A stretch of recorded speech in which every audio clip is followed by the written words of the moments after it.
Madurai Kosakulam CEOA பள்ளியின் 31வது ஆண்டு விழா வெகு சிறப்பாக நடைபெற்றது. திரைப்பட நடிகர், இயக்குனர், சண்டை பயிற்சி நிபுணர் மற்றும் கலைமாமணி ஜாகுவார் தங்கம் அவர்கள் சிறப்பு விருந்தினராக கலந்து கொண்டு சிறப்புரை நிகழ்த்தினார்.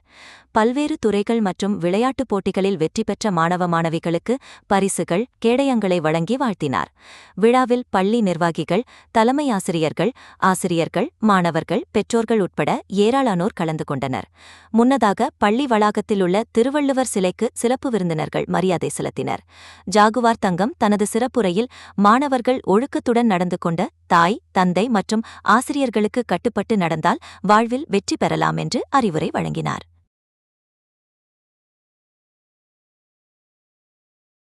மதுரை கோசாகுளம் சிஇஓஏ பள்ளியின் 31வது ஆண்டு விழா வெகு சிறப்பாக நடைபெற்றது.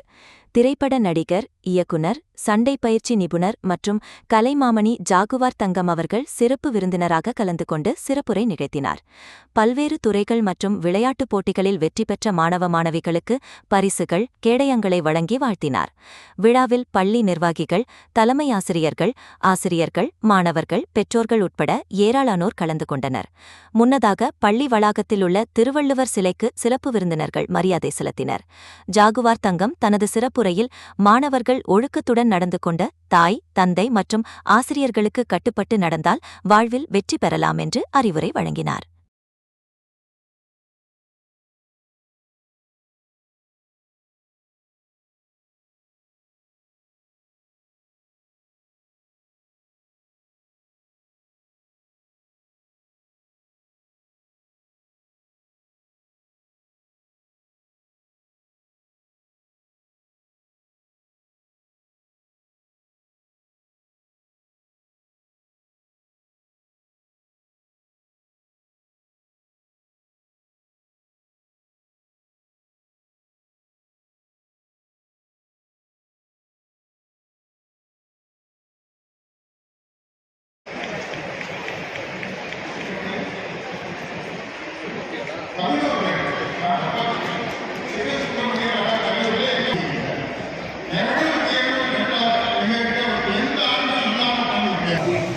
சிறப்பாற்றி இந்த பள்ளியின் வாசலை தலைவைத்து படுத்து வணக்கத்தை செய்கிறார்கள்.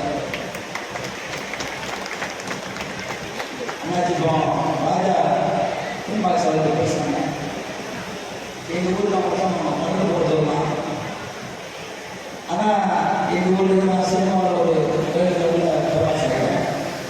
அண்ணாச்சி வந்து கல்வித்துறையில் மக்கள் மட்டும் இல்லாமல் உலகம் முழுவதும் ஒரு உச்சபடியாக இருக்காரு.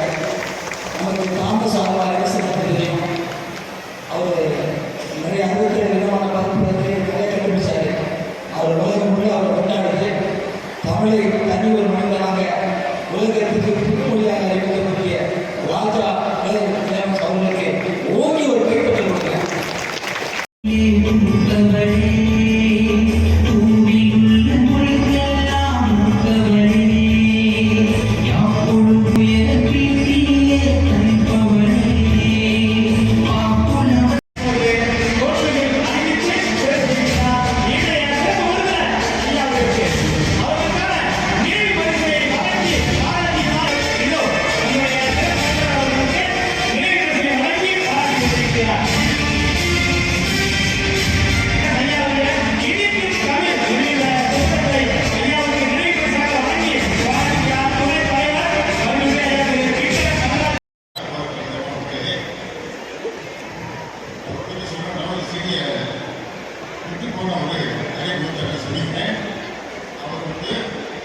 எங்கள் ஊருக்கு பக்கத்தில் 1 கிலோமீட்டர் கும்படிக்குட்டை கிராமத்தில் பிறந்தவர்.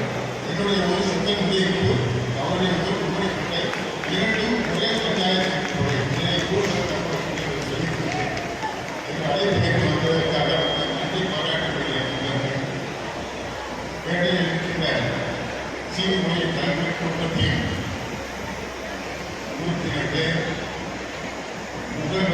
என்